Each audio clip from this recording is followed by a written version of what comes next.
বেরিয়ে এসে দেখো আমার বোন এসেছে। আল্লাহ, শ্বশুরের গুদামে এত সুন্দর প্রোডাক্ট থাকতে থাকতে আমি একটা যাচ্ছে তাই জিনিস নিয়ে চলে এসেছি। বোন, এটা তো জামাই বাবু। ও সোনা, আমি যেন কিছু দেখতে পাচ্ছি না।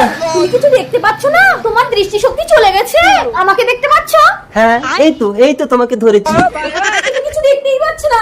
এবং তুই কিছু মনে করিস না, আসলে তো জামাই বাবু চোখে দেখতে পাচ্ছে না। ওগো, তুমি যখন এই পৃথিবীর আলো দেখতে পাচ্ছ না, আজ থেকে আমি ওই পৃথিবীর আলো দেখবো না। সারা জীবন চোখ বেঁধে রেখে তোমার কষ্ট অনুভব করবো।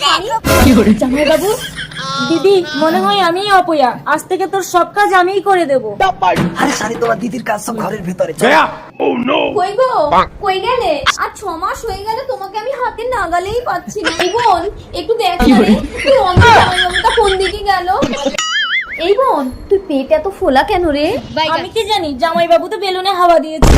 আমি তো চোখে দেখি না, কোনটা তোমার বোন আমি কি করে বুঝবো সোনা?